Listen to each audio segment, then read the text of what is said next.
In the world of stereo console collecting, there are many desirable brands and models. There is the RCA Annapolis, the GE Graduate, Drexel Motorola's, and even the KLH Model 20 Plus. And then you get into the Holy Grail consoles, the Fischer President. From Germany, the Telefunken Bayreuth, the VM1000, which I still have yet to acquire, and of course, the big Zeniths with reel-to-reel players. And then there's the Magnavox Concert Grand. Quite possibly one of the bigger of Holy Grail of consoles, due to the fact it's got these guys right here. It's got a couple of monoblocks or biamps, whatever you want to call them, one per channel, and each one is sporting 8 6v6 GT tubes. I think it's 6 tubes for the bass and 2 for the treble of each side. But oh my god, it's a monster. Not necessarily known by everybody in the console crowd, especially with mid-century. This is French Provincial, made between 59 and 62, I believe. I think this one is a 61, 62 because the S600 there, that version I believe came out in 60 or was released in 61. So it's got that guy in there. So it's the later of the era. But yeah, a couple of massive bass woofers in there and some horns. I've yet to see what's actually in there. But multiplex, so it does decode stereo. It's going to need a tuning string, that's broken. But anyway, I'm going to fire it up. I was told that it worked, but I'm going to have a fire up and have a listen before I dismantle it and get it on the bench. But yeah, tune in because we're going to restore it. Now, on a previous video I did, SK33, a Motorola restoration, I got a lot of flack from the old fart record club for not using a dim bulb with the Variac when I started to wind it up slowly. Understandable, very understandable. I wasn't too concerned though, because I have plenty of Motorola stuff, but they were right, so I'm going to do it correct this time. And the reason I'm going to do it correctly this time is because trying to find one of those or one of those, if it blows up, is going to be impossible. So I am concerned on this one. So what we're going to do is we're going to wind it up slowly with a dim bulb tester. Google that, it's another video. And I've already unplugged both amps because we're going to do the power supply to the tuner first. So yeah, we'll slowly bring it up and hopefully everything's going to be good. Okay, so we're all hooked up. That's turned on. And we're going to turn the power on like that. This will slowly wind up and we should see the voltage increase on the tester itself. It's not bright, but we're still going up. We don't want bright, we want dim. So that's there. There we go. Slowly coming up. And we are looking good. And that is a dim bulb. It might look bright on the camera, but it's dim. That's a 100-watt bulb, so it would be like 5 times as bright. So anyway, we're about up there. I'm happy with that, and we'll move on to one of the amps. Okay, we're all hooked up again. We've got the left amp into the dim bulb. We've got the tuner plugged into full power right there because that needs to switch that on because that's the way it's hooked up. But yeah, we're all the way down, power's on, and we'll slowly bring it up.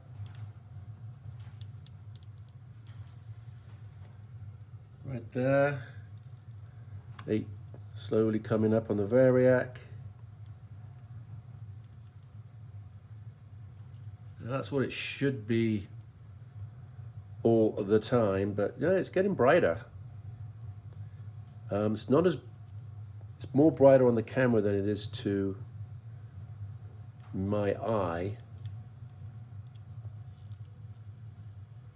But as we come up, yeah, it's a bit brighter than it should be. Should be kind of a bit less than that. And also, it's not voltage is down as well. Which means, I'm going to turn that down now. That's taking more voltage than that is. And that means there's not necessarily something's up, but definitely needs servicing. But yeah, I'll probably do the same on that one. But yeah, brighter than it should be. Flow of current not going correctly into that because that bulb was getting quite bright. So yeah, this is why we do this, so we don't blow stuff up. Anyway, got to get these out now and see what's up with those caps more than anything. Okay, so I'm going to take one of these amps out and check it out and see what's going on. As you can see, still got the original instructions of what to do and a wiring diagram right there. But yeah, this is heat from these guys have made them kind of brown, but it's nice that they're there. But yeah, it's basically 4 screws. That's all it is, and then obviously the connections. Take photos, make markings, etc. Okay, got her out and on the bench. First one, a lot of nice tubes there. I had a look underneath, and this one-handed. It all seems to be okay. Obviously, old caps which got to be replaced. That old swollen electrolytic right there. But on the whole, looks pretty good visually. I am not going to cut the can like I normally do on other lower models, because that's another thing that annoys the Old Farts Record Club. So am I going to get a Hayfeed Hamfest, the guys that make these specific for this amp. So it will come up, it won't be cut like I do on other ones, and it'll look pro. Got a couple of coils here, took this lid off, a couple of coils here, not sure what they do. The schematic I've ordered, it hasn't arrived yet, so I'm kind of jumping the gun on here, but I'm just trying to see what I need to order from Hayfeed Hamfest, great company that does caps for stuff. But yeah, so looking good there. I'll start getting into this one as well after that one. And then, you know, the MPX unit, power supply for the tuner, etc. Behind there is those big ass, I think they're 15-inch woofers. That panel's got to come out, but obviously I'll reveal that to you guys as well. But yeah, I'm kind of excited about this one. Crack on. Okay, so got all the new caps in, as you can see, the good old yellow polys right there. I've ordered a new big resistor, 10 watt right there. It actually checks out spec wise, but I think I'm going to put a new cement one in there. Do you remember those coils underneath there? They're frequency chokes, crossover choke, which I found out from this guy, because this is the photo fact. And as everybody knows, the crossover choke stops high frequency going to your speakers and therefore damaging them by distortion. And you know how I know that? I Googled it. Anyway, that's what those are. Now, do you remember that nice big canned cap that we are not going to chop off, we're going to replace with this Hayseed Hamfest custom made power can capacitor. They custom make them for this unit, as you can see. They also test them for a few hours to make sure they're up to spec. So yeah, so I'm now going to remove this. Where is it? There it is. I'm going to remove this guy, and then this hopefully is a drop-in. This is a drop-in replacement, and we'll get that in there. I don't think you need to see me do it because we're just going to spend a lot of time melting old hard solder. But anyway, that's where we are. Let's get to it. Okay, I'm not sure how you get this stuff off, but oh boy, it's like titanium welded. Anyway, I got a little blowtorch plus my 60 watt Yeah, my 60-watt melting tool. This thing's really cool. It's a Weller Portasol. It's a butane little blowtorch, and it's got a little solder end on there as well for remote soldering. But right now I've got it on blowtorch, and we're just gonna melt the crap out of that. All right. Okay, I gotta hand it to the guys at Hayseed Hamfest. That was a perfect fit. It took forever to melt that solder. I'll clean it up and get everything wired up, but that was just a slot-in fit. Very happy with that. Okay, so we got that power can cap in there. Looks very, very nice. The new cement resistors arrived, so we'll get those in. But the next thing is tube checking.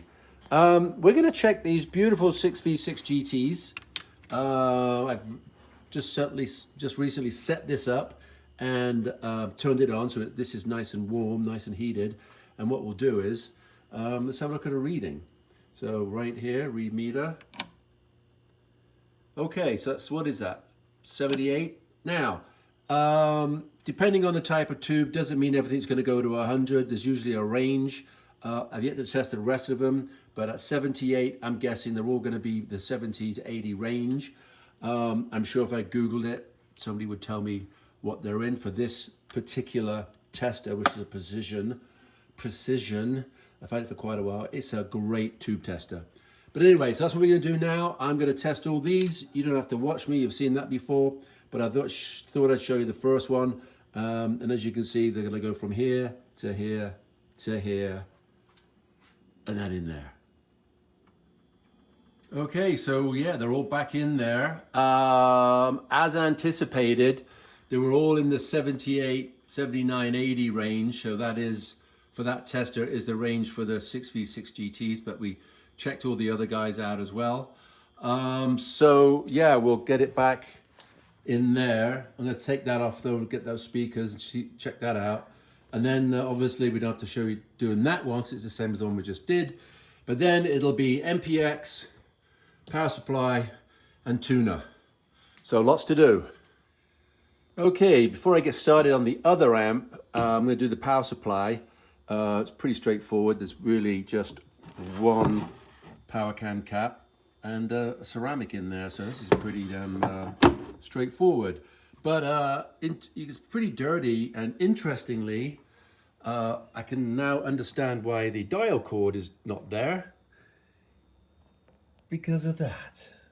Mice poop. We've had mice in here, and you can see they've eaten something, making nests.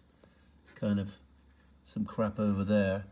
I'm very lucky they didn't eat into the wiring like they do on cars. But yeah, we've had some residents in here, so that's all going to be cleaned out. But yes, they totally ate the dial cord. I hope they didn't eat anything else. Took this panel off rather than that panel off to see the speakers. And everything looks good in there. Kind of got a mirror and looked down in there. Everything seemed fine, no mice. There's that big ass horn right there. But yeah, apart from the mice, we're cracking on and doing good work. Stay tuned. Okay, so we got the new caps in there. It was a little tight for the power can caps, the twin 30s. So I got a 33 in there and I broke a resistor, so that got replaced. Funny enough, that resistor is not on the photo fact, but thank God I didn't break it too much where I could figure out what it was. The other 30, I had to relocate because it's just too tight. Wasn't enough room in there to get everything secured. So that got relocated to there. We got the new dial cord on. Working very nicely. This one was really, really simple. Had this been a German unit, I would still be doing it now. All right, more to come. Okay, well, I put the MPX back in there because it was really simple. It was a power can cap and a couple of little guys. It was as simple as this. Really not too much to report. I mean, it's been quite a nice service resto. Everything's been very straightforward. But I did think I'd turn it on and show you the glow from these 6V6 GTs is just absolutely stunning. They just look amazing. It's such a pretty sight. Really enjoyed this guy. I'm not really playing anything because, you know, everything's got to be cleared on YouTube. Hopefully it's commercial. Oh, there you go. That's a good one. But yeah, so everything's done. I just turned it off. Like I said, very straightforward, kind of simple, kind of easy. But what I will do is, once I get this guy back in there, the Micromatic by Calaro, I will do a nice demo of it playing in its usual spot on the carpet over there. So I'll get that in. No point doing a resto on that with you guys. You've seen it before, and probably better from somebody else than me. Anyway, we'll get that back into its slot up there. And then I will do a nice video of it playing. But on the whole, very much enjoyed this unit, the service. Like I said, straightforward, great sounding unit. This is going to be for sale at a very reasonable price. So if you're interested, reach out to me through the website. But yeah, over and out. It was really, like I said, wasn't the longest video, but very straightforward. Thank you for watching.